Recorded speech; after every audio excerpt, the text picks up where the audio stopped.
ಸಾಯಿರಾಮ್. ಆತ್ಮೀಯ ವೀಕ್ಷಕ ಬಾಂಧವರಿಗೆಲ್ಲ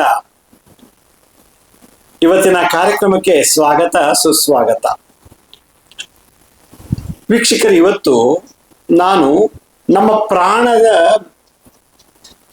ಪ್ರಾಮುಖ್ಯತೆ ಏನು, ದ ಇಂಪಾರ್ಟೆನ್ಸ್ ಆಫ್ ದಿ ಪ್ರಾಣ, ಅದ್ರ ಬಗ್ಗೆ ಸ್ವಲ್ಪ ಅರಿವು ಕೊಡೋಕ್ಕೆ ಪ್ರಯತ್ನ ಪಡ್ತೀನಿ. ಮನುಷ್ಯ ಬದುಕಿದ್ದಾನೆ ಅಂದ್ರೆ ಪ್ರಾಣ ಇದೆ ಅಂತ ಅರ್ಥ. ಆ ಪ್ರಾಣ ಇಲ್ಲ ಅಂದ್ರೆ ಶವ ಆಗ್ಬಿಡ್ತಾನೆ.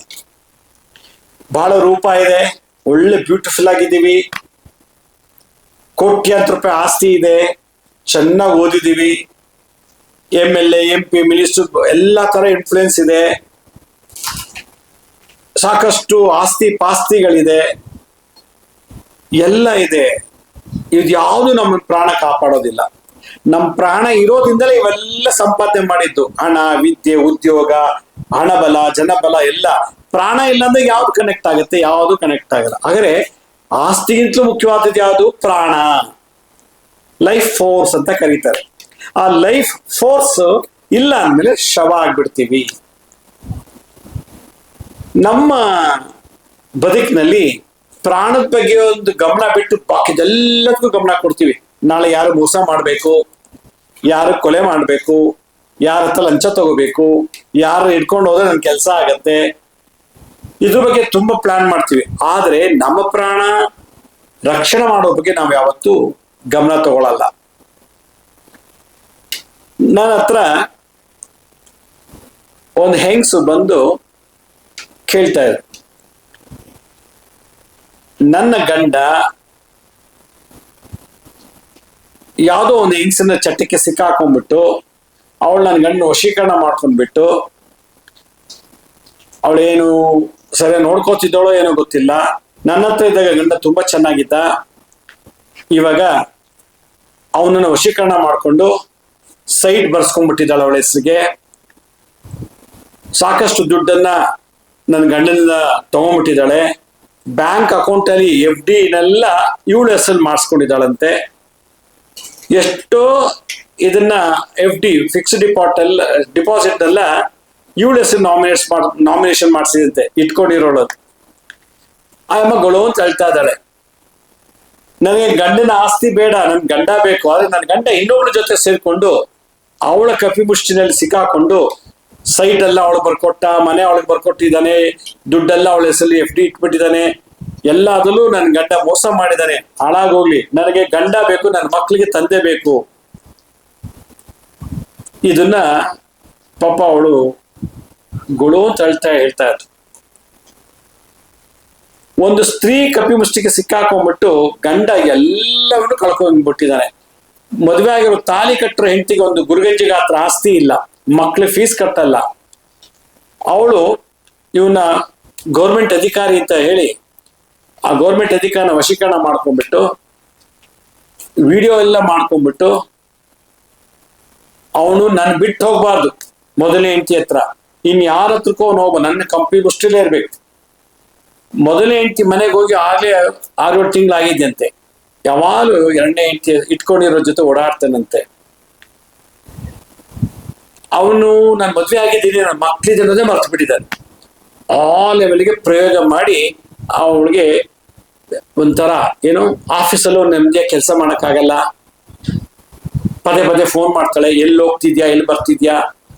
ಅವನ್ ಇಮೇಲ್ ಟ್ರ್ಯಾಕ್ ಮಾಡ್ತಾಳೆ, ಫೋನ್ನ ಟ್ರ್ಯಾಕ್ ಮಾಡ್ತಾಳೆ. ಮೊದಲೇ ಹೆಂಡತಿ ಮನೆಗೆ ಹೋಗ್ಬಿಡ್ತಾನೇನೋ, ಮೊದಲೇ ಹೆಂಡತಿ ಮಕ್ಳ ಹತ್ರ ಹೋಗ್ಬಿಡ್ತಾನೇನೋ ಅಂಥೇಳಿ ಅವನ್ನ ಕಪಿಮುಷ್ಟಿ ಇಟ್ಕೊಂಡ್ಬಿಟ್ಟು ಸರಿಯಾಗಿ ನೋಡ್ಕೊಳ್ಳಲ್ಲ. ಯಾರ ಹತ್ರನು ಹೋಗಕ್ ಬಿಡಲ್ಲ ಅವಳು. ಫಂಕ್ಷನ್ಗೆ ಹೋಗ್ಬೇಡಿ, ಬರ್ತ್ಡೇ ಪಾರ್ಟಿಗೆ ಹೋಗ್ಬೇಡಿ, ಮದ್ವೆಗೆ ಹೋಗ್ಬೇಡಿ, ಎಲ್ಲೂ ಕಂಪ್ಲೀಟ್ ಆಗಿ ಟೋಟಲ್ ಆಗಿ ಮೊದಲನೇ ಹೆಂಡತಿ ಸಂಬಂಧ ಮತ್ತೆ ಅವನಿಗೆ ಅಣ್ಣ ತಮ್ಮಂದಿರಿದ್ದಾರೆ, ಅತ್ತಿಗೆರಿದ್ದಾರೆ, ಎಲ್ಲ ಸಂಬಂಧನ ಬಂದ್ ಮಾಡಿಬಿಟ್ಟು ಅವಳು ಕಂಟ್ರೋಲ್ ಇಟ್ಕೊಂಡ್ಬಿಟ್ಟಿದ್ದಾಳೆ, ವಶೀಕರಣ ಮಾಡಿ ಇಟ್ಕೊಂಡ್ಬಿಟ್ಟಿದ್ದಾಳೆ. ಅವನು ದಿನ ಊಟದಲ್ಲಿ ಸ್ವಲ್ಪ ಪ್ರಯೋಗ ಮಾಡೋದನ್ನ ಹಾಕಿ ತಿನ್ನಿಸ್ತಾ ಇದ್ದಾಳೆ. ಯಾರ್ಯಾರು ಒಳ್ಳೊಳ್ಳೆ ಉದ್ಯೋಗದಲ್ಲಿದ್ದಾರೋ, ತುಂಬಾ ಸಂಬಳ ತಗೊಂಡು ಚೆನ್ನಾಗಿದ್ದಾರೋ ಅಂಥವ್ರನ್ನೇ ಇವಳು ವಶೀಕರಣ ಮಾಡ್ಕೊತಾಳಂತೆ. ಇವನು ಅಲ್ದೇನೆ ಇನ್ನೂ 2 ಗಂಡಸ ಜೊತೆ ಇವಳು ಸಹವಾಸ ಇಟ್ಕೊಂಡಿದ್ದಾಳಂತೆ. ಕೋಟಿಗಟ್ಲೆ ಆಸ್ತಿ ಮಾಡ್ಕೊಂಡ್ಬಿಟ್ಟಿದ್ದಾಳಂತೆ. ಈಗ ಅದನ್ನು ಬಿಡಿಸೋದು ಹೇಗೆ ದಿನ ಊಟ ಸ್ವಲ್ಪ ಬೆರೆಸಿ ಅವಳಿಗೆ ತಿನ್ನಿಸಿ ಆಮೇಲೆ ಎಣ್ಣೆನೆಲ್ಲ ಹಾಕಿ ಅವಳೇ ತಲೆಗೆಲ್ಲ ಹಚ್ಚಿ ಮೈಗೆಲ್ಲ ಹಚ್ಚಿ ಎಣ್ಣೆ ಸ್ನಾನ ಮಾಡಿಸ್ತಂತೆ. ಆ ಎಣ್ಣೆ ಗಬ್ಬು ವಾಸನೆ ಬರುತ್ತಂತೆ ಹಚ್ಚುವಾಗ, ಅದ್ರೊಳಗೇನು ಮಿಕ್ಸ್ ಮಾಡಿ ಇತ್ತಾಳಂತೆ. ಅದರಲ್ಲೂ ಪ್ರಯೋಗ ಮಾಡಿ ತಲೆಗೆ ಎಣ್ಣೆ ಹಚ್ಬಿಟ್ಟು ಮೈಗೆಲ್ಲ ಹಚ್ಬಿಟ್ಟು ಅವನ ಕೇಳೋ ಮಾಡ್ತಾನೆ. ಅವನು ಊಟನೂ ಸರಿಯಾಗಿ ತಿಂದಾನೆ. ದಿನ ಊಟದಲ್ಲಿ ಅವಳು ಮಾಂತ್ರಿಕ ಕೊಡೋದು ಭಸ್ಮನ ಹಾಕಿ ಒಳಗಡೆ ಎಲ್ಲ ಇದಾಗ್ಬಿಟ್ಟಿದೆ. ಅವನೇನಾದ್ರು ಸತ್ತೋದ್ರೆ ನನ್ನ ಮಗನ ಕೆಲಸ ಸಿಗುತ್ತೆ ಅಂತ ಅವಳು ಏನ್ ಮಾಡಿದಾಳೆ ಅಂದ್ರೆ ಎಲ್ಲಾ ಆಸ್ತಿನೂ ಉಳಿದು ಬರ್ಸ್ಕೊಂಡು ಅವನ ಜೊತೆ ಕೂತ್ಕೊಂಡು ಫೋಟೋ ತೆಗೆಸ್ಕೊಂಡು ಮದುವೆನೂ ಮಾಡಿಸ್ಕೊಂಡ್ಬಿಟ್ಟಿದ್ದಾಳೆ. ಮೊದಲನೇ ಹೆಂಡತಿ ಕೂಡ ಏನು ಮಾಡಬಾರ್ದು, ಇವನು ಯಾವುದೇ ರೀತಿ ಏನು ಮಾಡಬಾರ್ದು. ಮೊದಲನೇ ಹೆಂಡತಿ ಕೂಡ ದಿಗ್ಬಂಧನ ಮಾಡಿಬಿಟ್ಟಿದ್ದಾಳೆ, ಇವನಿಗೂ ದಿಗ್ಬಂಧನ ಮಾಡಿದಾಳೆ. ಇವನೇನಾದ್ರು ಸತ್ತೋದ್ರೆ ಊರಲ್ಲಿ ಏನೋ 2-3 ಎಕರೆ ಜಮೀನ್ ಇದೆಯಂತೆ, ಅದು ಅವ್ರ ತಂದೆ ಹೆಸರಲ್ಲಿದೆ. ಇವನೇ ಸಲ ಇತ್ತು ಅಂತಂದ್ರೆ ಅದು ಬರ್ಸ್ಕೊಂಡ್ಬಿಡ್ತಾ ಇದ್ಲು. ಅದರಿಂದ ದಿನ ಹೋಗಿ ಅಪ್ಪನ ಹತ್ರ ಗಲಾಟೆ ಮಾಡಿ ನನ್ನ ಆಸ್ತಿ ಕೊಡು ಅಂತ ಕೇಳೋ ತರ ಮತಿ ಕೊಡ್ತಾ ಇದ್ದಾಳಂತೆ ಊಟದಲ್ಲಿ ಬೆರೆಸಿ ನೋಡಿ. ಅವಳು ಮದುವೆ ಆಗಿ 2 ಮಕ್ಳಿದ್ದಾರೆ. ಮದುವೆ ಆಗಿರೋ ಗಂಡನ್ ಬಿಟ್ಟು 2 ಮಕ್ಳಿದ್ರು ಕೂಡ ಬೇರೆಯವನ್ ಗಂಡನ್ನೇ ಅವಳು ಕಪ್ಪಿ ಮುಷ್ಟಿ ಇಟ್ಕೊಂಡು ಆಟ ಆಡ್ತಿದ್ದಾಳೆ. ವಿಡಿಯೋ ಎಲ್ಲ ಮಾಡ್ಕೊಂಡು ಫೋಟೋ ಎಲ್ಲ ಮಾಡ್ಕೊಂಡ್ಬಿಟ್ಟು ನಾಳೆ ಅವ್ನು ನಾನು ಹೆಂಡ್ತೀನಿ ಎಲ್ಲ ಅನ್ಬಾರ್ದು ಆ ಲೆವೆಲಿಗೆ ಅವಳು ಕನೆಕ್ಷನ್ ಇಟ್ಕೊಂಡು ಬ್ಲಾಕ್ ಮೇಲ್ ಮಾಡಿ ಇಟ್ಕೊಂಡ್ಬಿಟ್ಟಿದ್ದಾಳೆ. ಈ ತರದ್ದು ಬಹಳಷ್ಟಿದೆ. ಅದರಲ್ಲೂ ಸರ್ಕಾರಿಯಲ್ಲಿ ಕೆಲಸ ಮಾಡೋ ಅಧಿಕಾರಿಗಳಿಗೆ ಬಹಳಷ್ಟು ತೊಂದರೆ ಇದೆ. ಒಂದಲ್ಲ ಒಂದು ರೂಪದಲ್ಲಿ ಈ ತರ ನೀಚ ಹೆಂಗಸರು ಕಾಟಕ್ಕೆ ಸಿಕ್ಕಾಕೊಂಡು ಬ್ಲಾಕ್ ಮೇಲ್ ಮಾಡ್ಕೊಂಡ್ಬಿಟ್ಟಿದ್ದಾರೆ. ಇದೊಂದಾಯ್ತು. ಎರಡನೇದು, ಪಾಪ ಒಂದು ಹುಡುಗ ಚಿಕ್ಕ ಒಂದು 22 ವರ್ಷದ ಹುಡುಗ, ಇವಳಿಗೆ 30 ವರ್ಷ ವಯಸ್ಸಾಗಿದೆ, ಒಂದು ಮಗು ಇದೆ. ಆಕ್ಸಿಡೆಂಟ್ ಅಲ್ಲಿ ಗಂಡ ಸತ್ತೋಗ್ಬಿಟ್ಟಿದ್ದಾನೆ. ಇವಳಿಗೆ ಅವಳೇನ್ ಮಾಡಿದ್ಲು, ಇಂಟರ್ ಕ್ಯಾಸ್ಟ್ ಮ್ಯಾರೇಜ್ ಆಗಿದ್ಲು. ಆಕ್ಸಿಡೆಂಟ್ ಗಂಡ ಸತ್ತೋದ. ಒಂದು ಚಿಕ್ಕ ಮಗು ಇದೆ, 30 ವರ್ಷದ ಹುಡುಗಿ, 1 ವರ್ಷ 2 ವರ್ಷದ ಮಗು ಇದೆ, ಹೆಣ್ಮಗು ಇದೆ. ಇಂಟರ್ ಕ್ಯಾಸ್ಟ್ ಮ್ಯಾರೇಜ್ ಆಯ್ತು ಅಂತೇಳಿ ಅಪ್ಪ ಅಮ್ಮ ಇವಳನ್ನ ಮನೆಗೆ ಸೇರಿಸ್ತಿಲ್ಲ. ನಾವು ಹೇಳೋ ಹುಡುಗನ ಮದುವೆ ಮಾಡ್ಕೊಂಡಿಲ್ಲ, ಅದನ್ನ ನನ್ನ ಮಗಳೇ ಎಲ್ಲ ನಮ್ಮ ಪಾಲು ಸತ್ತೋಗಿದ್ಯಾ, ನಿಮಗೆ ಬರ್ಲೇಬೇಡ ಅಂತೇಳಿ ಬಿಟ್ಬಿಟ್ಟಿದ್ದಾರೆ. ಗಂಡನ ಮನೆ ಕಡೆಯವರು ಕೂಡ ಇವಳನ್ನ ಹತ್ತಿರ ಸೇರಿಸ್ತಿಲ್ಲ. ನಮ್ಮ ಜಾತಿ ಎಲ್ಲ ನೀನು ಅಂತೇಳಿ, ನೀನ್ ಮದುವೆ ಮಾಡ್ಕೊಂಡಿಲ್ಲ, ನನ್ನ ಮಗ ಸತ್ತೋಗ್ಬಿಟ್ಟ ಆಕ್ಸಿಡೆಂಟ್ ಅಲ್ಲಿ, ನೀನ್ ಯಾವ ಗಳಿಗೆಯಲ್ಲಿ ಕಾಲಿಟ್ಯೋ ನನ್ನ ಮಗ ಸತ್ತೋದ, ಅದೇ ಅನಿಷ್ಟ ಹೆಂಗಸು, ನೀನೊಂದು ದರಿದ್ರ ಹೆಂಗಸು, ನೀನ್ ನಮ್ಮ ಮನೆಗೆ ಬರಬೇಡ, ನೀನು ಬೇಡ, ನಿನ್ ಮಗುನು ಬೇಡ. ಈಗ ಒಳಗೆ ಒಬ್ಬ ಗಂಡು ಹುಡುಗನ ಆಧಾರ ಬೇಕು, ಸಪೋರ್ಟ್ ಬೇಕು. ಗಂಡು ಹುಡುಗಂದು ಸಾಫ್ಟ್ವೇರ್ ಇಂಡಸ್ಟ್ರಿಯಲ್ಲಿ ಆಗ್ತಾನೆ ಡಿಗ್ರಿ ಮುಗಿಸ್ಕೊಂಡು ಒಂದು ಹುಡುಗ ಕೆಲ್ಸಕ್ಕೆ ಹೋಗ್ತಾ ಇದ್ದಾನೆ. ಎಲ್ಲೋ ಮಾಲಲ್ಲೋ ಎಲ್ಲೋ ಪರಿಚಯ ಆಯ್ತಂತೆ, ನೋಡಕ್ ಚೆನ್ನಾಗಿದ್ದಾನೆ, ಜಿಮ್ ಬಾಡಿ ಎಲ್ಲ ಇಟ್ಕೊಂಡಿದ್ದಾನೆ. ಇವಳಿಗೂ ಅವಳು 8-9 ವರ್ಷ ಡಿಫ್ರೆನ್ಸ್ ಇದೆ. ಒಂದಿನ ಹೋಟ್ಲಿಗೆ ಹೋಗೋಣ ಬನ್ನಿ ಅಂತ ಹೇಳಿ ಕರ್ಕೊಂಡೋಗಿ ಹೋಟ್ಲಲ್ಲಿ ತಿನ್ನಿಸ್ಬಿಟ್ಟು, ಲೇಟ್ ಆಯ್ತು ನಮ್ಮನೆಗೆ ಒಂದ್ ಸ್ವಲ್ಪ ಡ್ರಾಪ್ ಕೊಟ್ಬಿಡಿ ಅಂತೇಳಿ ಹುಡುಗನ್ನ ಕರ್ಕೊಂಡು ಅವನ್ ಬೈಕಲ್ಲಿ ಕೂತ್ಕೊಂಡ್ಬಂದು ಮನೆಗೆ ಬಿಡಿಸ್ಕೊಂಡಿದ್ದಾಳೆ. ಹೇಗೂ ಮನೆ ಹತ್ರ ಬಂದಿದ್ರೆ ಒಳಗ್ ಬನ್ನಿ ಕಾಫಿ ಕುಟ್ಕೊಂಡೋಗಿ ಅಂದ್ಬಿಟ್ಟು ಹೇಳ್ಬಿಟ್ಟು ಒಳಗ್ ಕರ್ಕೊಂಡ್ಬಂದಾಳೆ. ಅಷ್ಟೊತ್ತು ಕೂಡ ಯಾರೋ ಒಬ್ಬ ಮಾಂತ್ರಿಕರ ಹತ್ರ ಹೋಗ್ಬಿಟ್ಟು ಏನು ಬೇಕಲ್ಲ ಪ್ರಯೋಗ ಮಾಡಿಸಿ ಆ ಹುಡುಗನಿಗೆ ಕೆಲವು ತಿನ್ನೋ ಐಟಮ್ಸ್ ಒಳಗೆ ಹಾಕಿ, ಕುಡಿಯೋ ಡ್ರಿಂಕ್ಸ್ ಅಲ್ಲೂ ಕೂಡ ಏನು ಮೋಸಂಬಿ ಜ್ಯೂಸ್, ಕಲ್ಲಂಗಡಿ ಹಣ್ಣು ಜ್ಯೂಸ್ ಕೊಟ್ಟಿದ್ಲು ಅಂತ ಹೇಳ್ತಾನೆ ಅವನು. ಎಲ್ಲನೂ ಕೊಟ್ಟು ಕುಡಿಸ್ಬಿಟ್ಟಿದ್ದಾಳೆ. ಅವಳು ಕರೀಲೇ ಇಲ್ಲ. ಇವನ್ ದಿನ ಅವಳಿಂದ ಹೋಗೋಕೆ ಶುರು ಮಾಡ್ಬಿಟ್ಟಿದ್ದಾನೆ. ಪುರುಷ ವಶೀಕರಣಕ್ಕೆ ಸಿಕ್ಕಾಕೊಂಡ್ಬಿಟ್ಟಿದ್ದಾನೆ. ಆ ಹುಡುಗ ಇವಳನ್ನ ಮದುವೆ ಮಾಡ್ಕೊಳ್ಳೋ ಮಟ್ಟಿಗೆ ತಂದಿಟ್ಕೊಂಡ್ಬಿಟ್ಟಿದ್ದಾಳೆ. ಮನೆಗೆಲ್ಲ ಗೊತ್ತಾಯ್ತು, ನನ್ಗಿಂತ ದೊಡ್ಡೋಳು ಇವಳು, ನಿಂಗಿಂತ ದೊಡ್ಡೋಳು, ಯಾಕೆ ಮದುವೆ ಮಾಡ್ಕೋತೀಯ ಅಂತ. ಕೊನೆಗೆ ಅವಳು ಏನ್ ಮಾಡಿದಾಳೆ ಅಂತಂದ್ರೆ, ನೀನು ಇನ್ಯಾರು ಮದುವೆ ಆಗೋಕ್ ಕೊಡುದು, ಅದೇಂಗ್ ಮದುವೆ ಆಗ್ತೀಯ, ನನ್ ಬಿಟ್ಟು ಮದುವೆ ಆಗ್ಲೇಬಾರ್ದು, ನಾನು ವಿಧವೆ ಇರ್ಬೋದು ಆದ್ರೆ ನಾನು ನಿಮ್ಗೆ ಸೂಕ್ತವಾದ ಹೆಂಡತಿ ಅಂತ ಹೇಳಿ 8 ವರ್ಷ ದೊಡ್ಡ ಹುಡುಗಿಗಳು, ಅವನಿಂತ 8 ವರ್ಷ ದೊಡ್ಡೋಳು. ಕೊನೆ ಅವ್ರಿಗನ್ನ ಯಾವ ರೀತಿ ಮಾಡ್ತಿದ್ದಳು ಅಂತಂದ್ರೆ, ಈ ವಶೀಕರಣ ಮಾಡ್ಕೊಂಡ್ಬಿಟ್ಟು ಬ್ಲ್ಯಾಕ್ ಮೇಲ್ ಮಾಡಿ ಬಹಳಷ್ಟು ಹಿಂಸೆ ಕೊಡ್ತಾ ಇದ್ದಾಳೆ. ಈಗ ಅವನಿಗೆ ಮನೆಗೆ ಆಫೀಸು ಹೋಗಕ್ಕಾಗ್ತಿಲ್ಲ. ನೀವು ಕೆಲಸ ಮಾಡ್ದೋರ್ಪಲ್ಲ, ನಮ್ಮಲ್ಲಿ ಬಿದ್ದರು ನೀನು, ನನ್ನ ಮನೇಲಿ ಇರ್ ನೀನು ಅಂತೇಳಿ ಅವನ್ನ ವಿಚಿತ್ರವಾದ ಹಿಂಸೆಗೆ ಸಿಕ್ಕಾಕ್ಸ್ಬಿಟ್ಟು ಯಾವ್ಯಾವ್ದಕ್ಕಲ್ಲೋ ಬ್ಯಾಂಕಲ್ಲಿ ಶ್ಯೂರಿಟಿ ತಗೊಂಡ್ಬಿಟ್ಟಿದ್ದಾಳೆ. ಅವ್ನ ಸ್ಯಾಲರಿ ಸರ್ಟಿಫಿಕೇಟ್ ಇಟ್ಕೊಂಡು ಸಾಲ ತಗೊಂಡ್ಬಿಟ್ಟಿದ್ದಾಳೆ ಬ್ಯಾಂಕಲ್ಲಿ. ಅವನ credit card debit card use ಮಾಡ್ಕೊಂಡು ಏನೇನೋ ಸೋಫಾ, ಟಿವಿ, ಫ್ರಿಜ್ಜು, ನೆಕ್ಲೆಸ್ ಎಲ್ಲ ತಗೊಂಡ್ಬಿಟ್ಟಿದ್ದಾಳೆ. ಸಾಲ ಅವನ ಮೇಲೆ ಇವತ್ತು 8-9 ಲಕ್ಷ ಸಾಲ ಇದೆ. ಆ ಲೆವೆಲ್ಗೆ ಅವನ ಲೂಟಿ ಮಾಡಿ ಇಟ್ಬಿಟ್ಟಿದ್ದಾಳೆ. ಈ ತರದೆಲ್ಲ ಇವತ್ತು ಕಲಿಯುಗದಲ್ಲಿ ನಡೀತಾ ಇದೆ. ಈ ತರದಿಂದ ಏನಾದ್ರು ನಾವು ಸಿಕ್ಕಾಕೊಂಡ್ಬಿಟ್ಟಿದ್ರೆ ವಶೀಕರಣದ ಧನ ಹಾನಿ, ಮಾನಹಾನಿ, ರೋಗ, ಆರೋಗ್ಯ ಹಾನಿ, ಈ ತರದ್ ಏನಾಗಿತ್ತು ಅಂದ್ರೆ ಈ ತರ ವಶೀಕರಣ ಮಾಡಿ ಇಟ್ಕೊಂಡವ್ರಿಗೆ ಯಾವ ಹಾಸ್ಪಿಟಲ್ ಟ್ರೀಟ್ಮೆಂಟ್ ಸಿಗುತ್ತೆ ಹೇಳಿ ನೋಡ. ಯಾವ ಹಾಸ್ಪಿಟಲ್ ಅಲ್ಲಿ ನಮ್ಗೆ ಇಂಜೆಕ್ಷನ್, ಟಾನಿಕ್, ಇಲ್ಲ ಸಿರಪ್, ಇಲ್ಲ ಕ್ಯಾಪ್ಸೂಲ್ಸ್ ಏನೋ ಒಂದು ಕೊಟ್ಟು ಈ ತರದಿಂದ ಬಿಡುಗಡೆ ಮಾಡ್ಲಿಕ್ಕೆ ಎಲ್ಲಿದೆ ಈ ಜಗತ್ತಿನಲ್ಲಿ? ನೀವೇ ಹೇಳಿ, ಎಲ್ಲಿದೆ? ಇಲ್ಲ. ಇದು ವಿಜ್ಞಾನಕ್ಕೂ ಮೀರಿದಂಥದ್ದು. ಅದರಿಂದ ಇಂಥದ್ದಲ್ಲಿ ಏನಾದ್ರು ಸಿಕ್ಕಾಕೊಂಡು ನಮ್ಮ ಗಂಡ, ನಮ್ಮ ಮಕ್ಕಳು, ಅಣ್ಣ ತಮ್ಮಂದಿರು ಏನಾದ್ರು ಸ್ತ್ರೀ ವಶಕ್ಕೆ ಸಿಕ್ಕಾಕೊಂಡು ಎಲ್ಲ ವಸ್ತುನು ಕಳ್ಕೊಂಡ್ಬಿಟ್ಟಿದ್ರೆ, ಆಸ್ತಿ ಪಾಸ್ತಿಯಿಂದನು ಮತ್ತೆ ಕಳ್ಕೋಬಾರ್ದು ಅನ್ನೋದಾಗಿದ್ರೆ, ಅಥವಾ ನಮ್ಮನ್ನು ಯಾರು ವಶೀಕರಣ ಇಟ್ಕೊಂಡಿದಾರೋ ಅವರೇ ಸರ್ವನಾಶ ಆಗ್ಬೇಕು, ಅವ್ರು ನಮ್ಮ ಸಹವಾಸಕ್ಕೆ ಬರಬಾರ್ದು ಅನ್ನೋದಾಗಿದ್ರೆ ಏನ್ ಮಾಡ್ಬೇಕು ಗೊತ್ತಾ?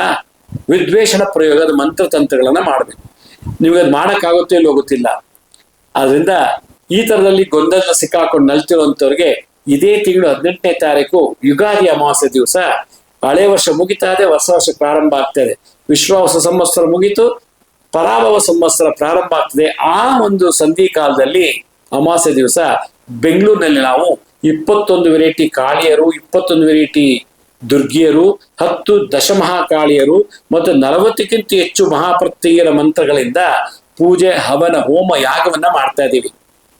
ಆಗ ಈ ಕಾರ್ಯಕ್ರಮದಲ್ಲಿ ಭಾಗವಹಿಸಿದ್ದೆ ಆದ್ರೆ ವಶೀಕರಣದಲ್ಲಿ ಆರೋಗ್ಯ ಹಾನಿ, ವಶೀಕರಣದಲ್ಲಿ ಧನ ಹಾನಿ, ವಶೀಕರಣದಲ್ಲಿ ಆತ್ಮಹತ್ಯೆ ಕೂಡ ಮಾಡ್ಕೊಳ್ಬಹುದು, ಇಲ್ಲ ಸಾವು ಬರ್ಬೋದು. ಆ ಥರದ್ದು ಏನಾದ್ರು ನರಳ್ತಿದ್ರೆ ಅವತ್ತು ನಾವು ಅದನ್ನು ಬಿಡುಗಡೆ ಮಾಡೋದು ಹೇಗೆ ಅಂತ ಹೇಳ್ಕೊಡ್ತೀನಿ ನಾನು. ಮುದ್ರಾ ಮಂತ್ರ ತಂತ್ರದಿಂದ ನಾವೇ ನಿಮ್ಗೊಂದು ಕಿಟ್ ಕೊಡ್ತೀವಿ. ಆ ಕಿಟ್ಟಲ್ಲಿ ಸುಮಾರು ಗಿಡಮೂಲಿಕೆಗಳಿವೆ. ಆ ಗಿಡಮೂಲಿಕೆಯಿಂದ ಆ ಮಂತ್ರದ ಯಾವ ರೀತಿ ತಂತ್ರ ಮಾಡ್ಕೋಬೇಕು ಅನ್ನೋದನ್ನ ಕಲಿಸ್ತೀನಿ ನಾನು. ಕಲಿಸಿ ನಿಮ್ಮ ಕೈಲೇ ಪೂರ್ಣಾಹುತಿ ಮಾಡಿಸ್ತೀನಿ ಹೋಮಕ್ಕೆ. ಅದರಿಂದ ಮುದ್ರಾ ಮಂತ್ರ ತಂತ್ರದಿಂದ ಈ ಎಲ್ಲ ಗಣಹೋಮ, ದುರ್ಗಿ, ಕಾಳಿ, ಪ್ರತ್ಯಂಗಿರ, ದಶಮಹಾಕಾಳಿ, ಭೈರವ ಹೋಮ, ಹೀಗೆ ಹಲವಾರು ದೇವತೆಗಳನ್ನ ಅಮಾವಾಸ್ಯೆ ದಿವಸ ನಾವು ಆವಾಹನೆ ಮಾಡಿ ಹೋಮ ಮಾಡ್ತಾ ಇದೀವಿ. ಇಡೀ ಜಗತ್ತಲ್ಲೇ ಫಸ್ಟ್ ಟೈಮು ಈ ತರ ನಾವು ಮಾಡ್ತಿರೋದು. ಈ ಕಾರ್ಯಕ್ರಮಕ್ಕೆ ನೀವು ಭಾಗವಹಿಸ್ಬೇಕು ಅನ್ನೋದಾಗಿದ್ರೆ ಸ್ಕ್ರೀನ್ ಅಲ್ಲಿ ತೋರಿಸ್ತಾ ಇದೀವಿ ನೋಡಿ, spt.in ಶ್ರೀ ಪಾಂಡುರಂಗ ಟೆಂಪಲ್ ಟ್ರಸ್ಟ್.in ಅಂತ ಲಾಗಿನ್ ಆಗಿ, ಲಾಗಿನ್ ಆಗಿಬಿಟ್ಟು ಎಲ್ಲ ಡೀಟೇಲ್ ಓದಿ, ಇಂಗ್ಲೀಷಲ್ಲೂ ಇದೆ, ಕನ್ನಡದಲ್ಲೂ ಇದೆ. ಬುಕ್ ಮಾಡ್ಕೊಳ್ಳಿ ಇಮಿಡಿಯೇಟ್ ಆಗಿ. ಬುಕ್ ಮಾಡಿದ ತಕ್ಷಣ ನೀವು 18ನೇ ತಾರೀಕು 3 ಗಂಟೆಗೆ ಆ ಪೂಜೆ ಮಾಡೋ ಸ್ಥಳಕ್ಕೆ ಬರಬೇಕು. 3 ಗಂಟೆಗೆ ಸಂಕಲ್ಪ ಪ್ರಾರಂಭ ಆಗತ್ತೆ. 3 ಗಂಟೆ ಮುಂಚೆ ಬಂದು ರಿಜಿಸ್ಟರ್ ಮಾಡ್ಕೊಳ್ಳಿ. 3 ಗಂಟೆಗೆ ಸಂಕಲ್ಪ ಆಗತ್ತೆ. 3ರಿಂದ ರಾತ್ರಿ 9 ಅಥವಾ 10 ಗಂಟೆ ತನಕ ಈ ದೊಡ್ಡ ಫುಲ್ ಕಂಪ್ಲೀಟ್ ಪ್ಯಾಕೇಜ್ ಪೂಜೆ, ಹೋಮ ಎಲ್ಲ ಮಾಡ್ತೀವಿ. ತಂತ್ರಗಳು ಕಲ್ತ್ಕೊಳ್ಳಿ, ಮುದ್ರೆ ಕಲ್ತ್ಕೊಳ್ಳಿ, ಏನೇನು ಮಾಡ್ಬೇಕಂತ ನಾವು ಕಲಿಸ್ತೀನಿ ನಾನು ನಿಮಗೆ. ನಿಮ್ದು ಎಲ್ಲಾ ತರ ಮಾಟ ಮಂತ್ರ, ಕ್ಷುದ್ಧ ಗ್ರಹ ಪ್ರಯೋಗ, ವಾರಾಹಿ ಪ್ರಯೋಗ, ಚೌಡಿ ಪ್ರಯೋಗ, ಚಂಡಿ ಪ್ರಯೋಗ, ಪ್ರತ್ಯಂಗಿರ ಪ್ರಯೋಗ, ಶರಭ ಪ್ರಯೋಗ, ನರಸಿಂಹ ಪ್ರಯೋಗ, ಭೈರವ, ಭೈರವಿ, ಚಿನ್ನಮಸ್ತಾದೇವಿ, ತಾರಾದೇವಿ, ಬಗಳಾಮುಖಿ ಪ್ರಯೋಗ, ಹೀಗೆ ಹಲವಾರು ಪ್ರಯೋಗಗಳನ್ನು ಮಾಡಿರ್ತಾರೆ. ಭೂತ ಪ್ರೇತ ಬಾಧೆಗಳಿಂದ ಸಿಕ್ಕಾಕಿ ನರಳೋ ಮಾಡ್ಬಿಟ್ಟಿರ್ತಾರೆ. ಈ ತರದಿಂದ ಬಿಡುಗಡೆ ಆಗಕ್ಕೆ ಆ ಅಮಾವಾಸ್ಯೆ ಬಹಳ ವಿಶೇಷವಾದ ದಿನ. ಇದು ಎಲ್ಲಿ ನಡೆಯುತ್ತೆ ಅಂತಂದ್ರೆ ಬೆಂಗಳೂರಿನಲ್ಲಿ ಇಸ್ಕಾನ್ ಅಂತಿದೆ. ISKCON temple opposite Mahalakshmi layout ಅಂತ. ಆ ಮಹಾಲಕ್ಷ್ಮಿ ಲೇಔಟ್ಗೆ ಹೋಗ್ಬೇಕಾದ್ರೆ ಮೆಟ್ರೋ ಸ್ಟೇಷನ್ ಇದೆ. ಇಸ್ಕಾನ್ ಆಪೋಸಿಟ್ ಮಹಾಲಕ್ಷ್ಮಿ ಲೇಔಟ್ನ ಮೆಟ್ರೋ ಸ್ಟೇಷನ್ ಇದೆ. ಆ ಮೆಟ್ರೋ ಸ್ಟೇಷನ್ ಹಿಂಭಾಗ ರಾಣಿ ಅಬ್ಬಕ್ಕ ಆಟದ ಮೈದಾನ ಅಂತ, ರಾಣಿ ಅಬ್ಬಕ್ಕ ಆಟದ ಮೈದಾನ. ಅಲ್ಲಿ ಈ ಕಾರ್ಯಕ್ರಮ ಮಧ್ಯಾಹ್ನ 2 ಗಂಟೆಗೆ ರಿಜಿಸ್ಟ್ರೇಷನ್ ಶುರು ಮಾಡಿ 3ರಿಂದ ಪೂಜೆ ಸಂಕಲ್ಪಗಳೆಲ್ಲ ಪ್ರಾರಂಭ ಆಗುತ್ತೆ. ಭಾಗವಹಿಸಿ ಎಲ್ಲಾ ತರ ಮಾಟ ಮಂತ್ರತಂತ್ರ ದೋಷಗಳಿಂದ ಮುಕ್ತರಾಗಿ. ಇವತ್ತಿನ ದಿವಸ ನಾವೇನಾದ್ರೂ 1-2-3 ಜನ ಹೋಟ್ಲಿಗೆ ಹೋಗಿ ತಿಂಡಿ ತಿನ್ಕೊಂಡ್ಬಂದ್ರೆ 2-3 ಸಾವಿರ ರೂಪಾಯಿ ಆಗುತ್ತೆ. 1-2-3 ಜನ ಹೋಗಿ ಸಿನಿಮಾ ನೋಡಿ ಬಂದ್ಬಿಟ್ರೆ 2-3 ಸಾವಿರ ರೂಪಾಯಿ ಖರ್ಚಾಗತ್ತೆ. ಆ ದುಡ್ಡನ್ನ ಇಲ್ಲಿ ಹಾಕಿ ಈ ಕರ್ಮನ ಡಿಸ್ಚಾರ್ಜ್ ಮಾಡಿ ಹೊಸ ವರ್ಷ ಸುಖವಾಗಿರಿ ಅಂತ ನಮ್ಮ ಸಂಕಲ್ಪ. ಯಾಕೆಂದ್ರೆ ಪರಾಭವ ಸಂವತ್ಸರ ಬಹಳ ಕಷ್ಟವಾದಂತ ವರ್ಷ. ಪರಾಭವ ಅಂದ್ರೆ ಕಳ್ಕೊಳ್ಳೋದು ಅಂತ, ಸೋಲೋದು ಅಂತ, ನಾಶ ಆಗೋದು ಅಂತ. ಇದರಲ್ಲಿ ನಮ್ಮ ಧನ ನಾಶ, ಮರ್ಯಾದೆ ನಾಶ ಆಗ್ಬೋದು, ಹಿರಿಯನಾಗುತ್ತೋ ಗೊತ್ತಿಲ್ಲ. ಈ ಒಂದು ಬಂಧನದಿಂದ ಅದನ್ನು ಮಾಟ ಮತ್ತು ತಂತ್ರ ಪ್ರಯೋಗದ ಬಿಡುಗಡೆ ಆಗ್ಬೇಕು ಅಂತಂದ್ರೆ ಈ ಕಾರ್ಯಕ್ರಮಕ್ಕೆ ನೀವು ಭಾಗವಹಿಸ್ಬೇಕು. ನೀವು ರಿಜಿಸ್ಟ್ರೇಷನ್ ಮಾಡ್ಕೊಂಡ ತಕ್ಷಣನೇ ಹೋಮ ನಡೆಯೋ ಸ್ಥಳಕ್ಕೆ ಒಂದು ತೆಂಗಿನಕಾಯಿ ತಗೊಂಬನ್ನಿ. ಒಂದು ತೆಂಗಿನಕಾಯಿ ನವಗ್ರಹ ಅಂತ ಕರೀತಾರೆ. ರಾಹು ನಿಂಬೆಹಣ್ಣು, 12 ನಿಂಬೆಹಣ್ಣು. ಶುಕ್ರ ನಮ್ಮಲ್ಲಿ ಎಲ್ಲ ಸಾಲ ದುಡ್ಡೆಲ್ಲ ಕಳ್ಕೋಬೇಕು, ಕಾರು, ಸೈಟು, ಮನೆ ಎಲ್ಲ ಕಳ್ಕೊಂಡ್ಬಿಡ್ಬೇಕು ಅಂತ ಮಾಡಿದ್ದಾರೆ. ಶುಕ್ರ ನೀಚನಾಗಿ ಮಾಡ್ಬಿಡ್ತಾರೆ ಮಾಟ ಮಂತ್ರದಿಂದ. ಅದಕ್ಕೆ 12 ಕಾಯಿನ್, 1 ರೂಪಾಯಿ ಕಾಯಿನು, 2 ರೂಪಾಯಿ ಕಾಯಿನು, 5 ರೂಪಾಯಿ ಕಾಯಿನ್, ಯಾವ್ದೋ 12 ಕಾಯಿನ್ ತರಬೇಕು. 100 ಗ್ರಾಮ್ ಒಣಮೆಣಸಿನ್ಕಾಯಿ, ಬ್ಯಾಡಗಿ ಮೆಣಸಿನ್ಕಾಯಿ ಆಗಿರ್ಬೋದು, ಗುಂಟೂರು ಮೆಣಸಿನ್ಕಾಯಿ ಆಗಿರ್ಬೋದು, ಯಾವುದೇ ಆಗಿರ್ಬೋದು, 100 ಗ್ರಾಮ್ಗಿಂತ ಹೆಚ್ಚಿಗೆ ತರಬೇಡಿ. ಇದಿಷ್ಟು ನೀವು ತಗೊಂಬನ್ನಿ. ನಿಮ್ಮಲ್ಲಿ ಯಾರು ಈ ಕಾರ್ಯಕ್ರಮ ಬರಕ್ಕಾಗಿಲ್ಲ ಅಂದ್ರೆ ಇದನ್ನೆಲ್ಲ ಅವ್ರ ಕೈ ಮುಟ್ಟಿಸ್ಬಿಟ್ಟು ಪ್ರಾರ್ಥನೆ ಮಾಡ್ಕೊಂಡು ತಗೊಂಡ್ ಬನ್ನಿ. ನಾವು ಸಂಕಲ್ಪ ಮಾಡಿ ಕರ್ಮದ ಬಗ್ಗೆ ಡೀಟೇಲ್ ಆಗಿ ಎಕ್ಸ್ಪ್ಲೇನ್ ಮಾಡಿ ಮಂತ್ರ ಮುದ್ರ ತಂತ್ರದಿಂದ ನಿಮ್ಗೆ ಪೂರ್ಣಾವತಿ ಮಾಡಿಸ್ತೇವೆ.